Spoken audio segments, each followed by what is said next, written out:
Hi అండి, అందరికీ నమస్కారం. మీరు చూస్తున్నది రూప మంత్రసాధన ఛానల్. మా ఛానల్ను ఎంతగానో ఆదరిస్తున్న మిత్రులకు, శ్రేయోభిలాషులకు, మా యూట్యూబ్ ప్రేక్షకులకు పేరు పేరున ధన్యవాదాలు. అలాగే పీఠం తరపున అమ్మవారి గుడికి సహాయం చేస్తున్న శిష్యులకు కూడా మనస్ఫూర్తిగా నన్ను నమ్మి ఆదరిస్తున్న స్నేహితులకు, గురువులకు, పీఠాధిపతులకు నమస్కారములు. కొంతకాలంగా వీడియోస్ అనేవి పీఠం తరపున వీడియోస్ చేయలేకపోతున్నాను. కారణం, అమ్మవారు వనదుర్గ గుడి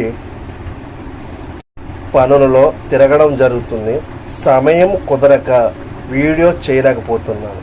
కొంతమంది వాట్సాప్ రూపంలో సంప్రదించి వీడియో చేయమని అడుగుతూ ఉండడం చేత కొన్ని వీడియోస్ గురు పరంపరంగా ఉన్నటువంటి విద్యలు ఏవైతే ఉన్నాయో అవి మాత్రమే పీఠం తరపున పరిచయం చేయడం జరుగుతుంది.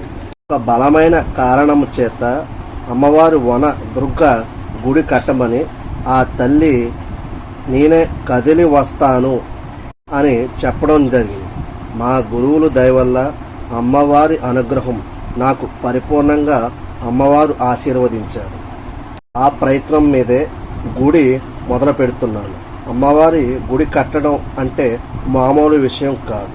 ఇందులోనూ నాకు పరీక్షలు, చెప్పుకోలేని పరీక్షలు ఎదురవ్వడం, అవి నేను తట్టుకోలేకపోవడం, అమ్మవారి దయ వల్ల స్థలం కొనడం జరిగింది.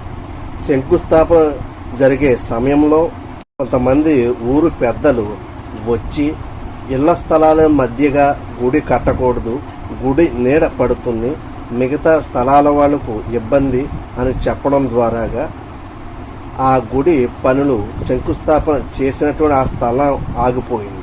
తర్వాత అమ్మవారి అనుగ్రహంతో 2 చోట్ల శంకుస్థాపన చేశాను, కానీ ఆ 2 చోట్ల కూడా అమ్మవారు గుడి నిర్మాణం పూర్తవక ముందరే ఆగిపోయింది.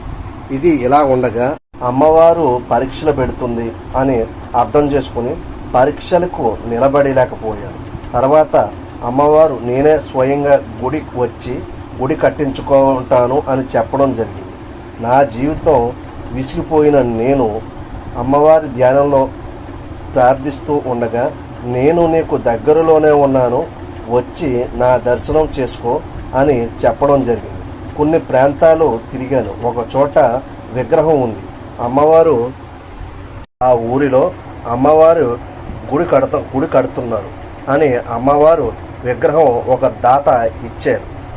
ఏ కారణాల చేత తెలియదు కానీ ఈ విగ్రహానికి బదులుగా దీనికంటే కొద్దిగా చిన్నగా ఉన్న విగ్రహాన్ని ఆ ఊరిలో దుర్గా గుడికి ప్రతిష్ఠించడం జరిగింది.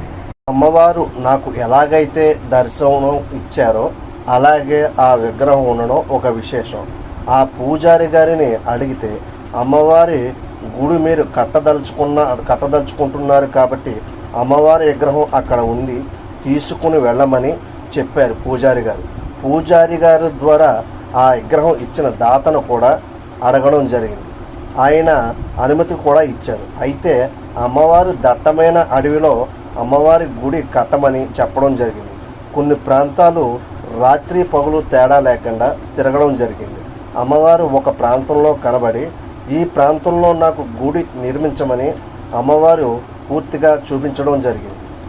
ఎట్టకేలకు అమ్మవారి కథలు వచ్చి అమ్మవారు దయ వల్ల ఆ ప్రదేశం చూపించడం, అక్కడ కొంతమందిని గిరిజనులను పెద్దల్ని అడగడం, అక్కడ అమ్మవారి గుడి కట్టమని చెప్పడం, వాళ్ళు ఒప్పుకోవడం కూడా జరిగింది. అమ్మవారి గుడికి ముఖ్యంగా కొంతమంది శిష్యులు వారి సొంత ధనాన్ని సహాయం చేస్తానని ముందుకు వచ్చారు. శ్రావణ మాసంలో అమ్మవారి గుడి పనులు మొదలు పెట్టడం జరుగుతుంది. ఈ గుడి ప్రదేశం అల్లూరు జిల్లా రంపచోడవరం దగ్గరలో దట్టమైన అడవిలో అమ్మవారి గుడి నిర్మాణం అనేది జరుగుతుంది. విలువైన ధనాన్ని అమ్మవారి గుడికి సహాయం చేస్తున్న దాతల పట్ల పీఠం తరపున ఒక ప్రత్యేకమైన స్థానాన్ని, గౌరవాన్ని పీఠం తరపున ఇవ్వడం జరుగుతుంది. సహాయం చేసిన దాతలకు నా జీవితంలో మర్చిపోకుండా వాళ్ళకి ఏ సమస్య అయితే తీరని సమస్య వస్తుందో పీఠం తరపున అమ్మవారి అనుగ్రహంతో వెంటనే తగిన సహాయం నా మనస్ఫూర్తిగా చేస్తానని పీఠం తరపున మాటిస్తున్నాను. చాలామంది మా స్నేహితులు కానీ శిష్యులు కానీ ముందుకు వస్తున్నారు.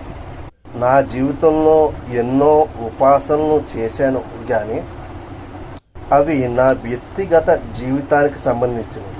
అమ్మవారు స్వయంగా కదిలి వచ్చి ప్రజలకు నా తరపున సేవా కార్యక్రమం ఏదైతే ఉందో అది మనస్ఫూర్తిగా చేస్తానని అమ్మవారికి మాట ఇవ్వడం జరిగింది. దీని గురించి ఆలయ నిర్మాణానికి పూనుకోవడం జరిగింది. అమ్మవారి అనుగ్రహం వల్ల ఎన్నోసార్లు శంకుస్థాపన చేసి ఆగిపోయిన తర్వాత తనే స్వయంగా అమ్మవారు విగ్రహాన్ని చూపించడం, స్థలాన్ని చూపించడం, దాతలు సహాయం చేయడానికి ముందుకు రావడం, ఇది పూర్తిగా అమ్మవారి అనుగ్రహంతో అమ్మవారి దయ వల్ల నేను ముందుకు సాగుతున్నాను. దీనికి ప్రత్యేకంగా హైదరాబాద్ నుంచి కొంతమంది శిష్యులు, అలాగే తాడేపల్లిగూడు నుంచి ముఖ్యంగా కొంతమంది శిష్యులు పీఠం తరపున అమ్మవారికి కావాల్సిన ధన సహాయం కొద్దిగా చేయడానికి ముందుకు వస్తున్నారు.